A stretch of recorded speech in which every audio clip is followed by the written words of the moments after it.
At habang nagpapalambot po tayo, yan, ipiprepare naman po natin yung ating gulay. Ayan po, meron po tayong 6 pieces na siling pansigang, kalahating buo ng bawang, isang sibuyas, 3 pirasong kamatis, alamang, 10 pesos lang po yan, at 30 pesos na purong kakang gata. At para po mas masarap, may gulay, lalagyan po natin ng 6 pieces na sigarilyas. Okay? Siyempre gagamit po tayo dyan mamaya ng paminta.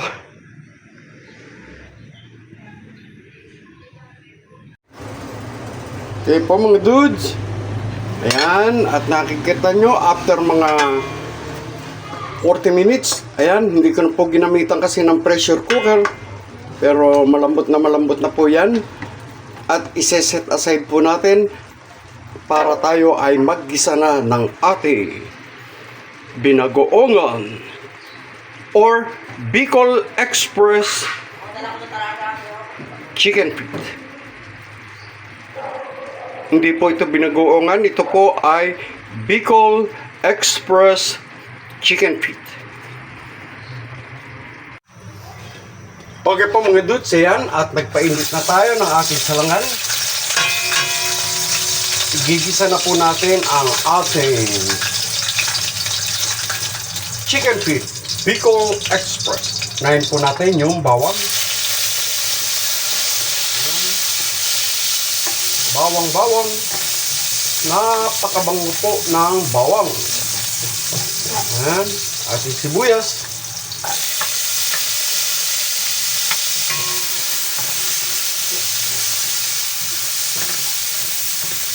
Gisa-gisa lang po, gisa-gisa. At yung ating kamatis. Mas maraming kamatis, mas gusto ko dahil mas masarap. At hintayin po natin na kumatas yung ating kamatis.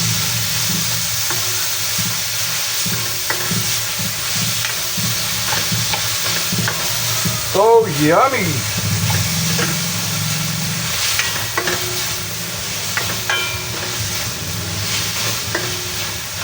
Bicol Express chicken feet. Antayin po lang natin na kumatas yung ating kamatis bago natin ilagay ang iba pang ingredients.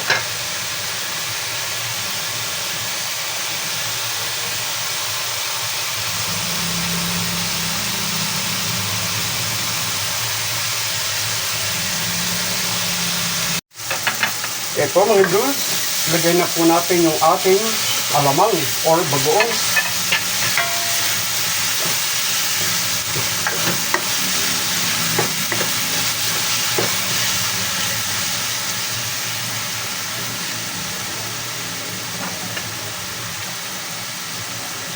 At syempre, yung ating chicken feet.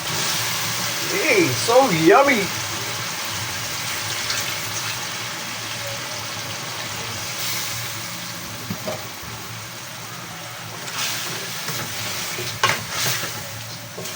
Yan. Lalo pa pong lalambot yung ating chicken. Siyempre, lalagyan natin ng paminta.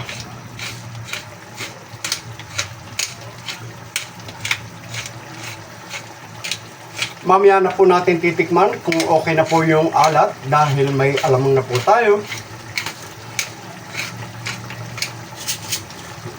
At konting pampalasa. Yan. Sa pong ganito ay 3 gamit ang nagagawa ko.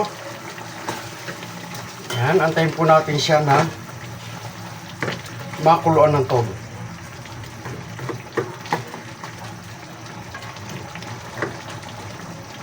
Again, chicken feet Bicol Express.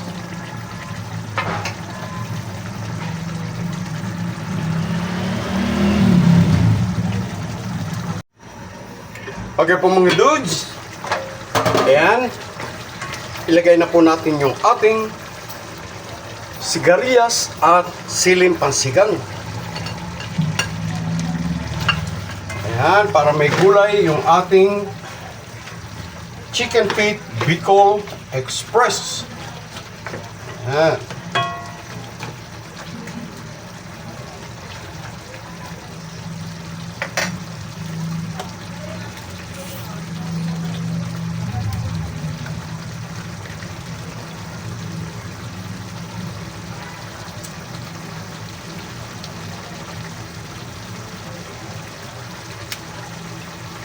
At ilalagay na natin yung ating gata.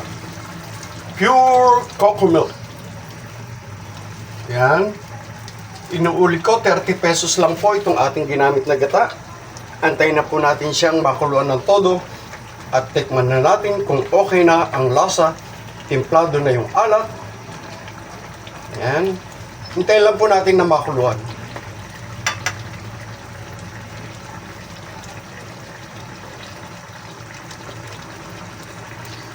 So yummy!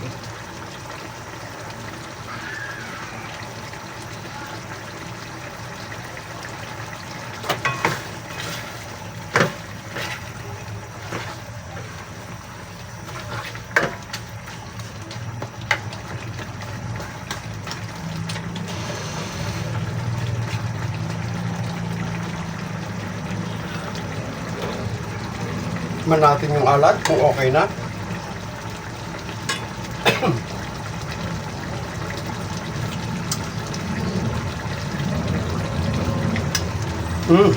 Saktong-sakto po dahil may alamang hindi na po tayo gumamit ng asin.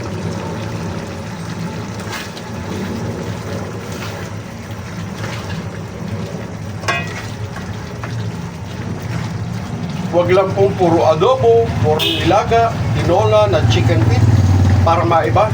Kaya ginawa natin na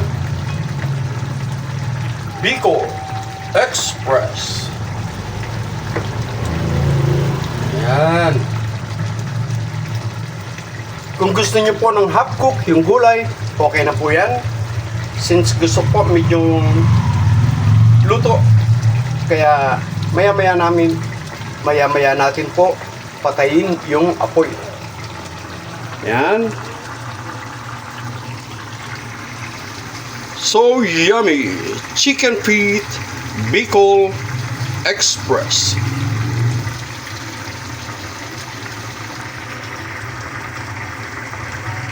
Mga dudes, ito na po ang ating chicken feet Bicol Express. So yummy!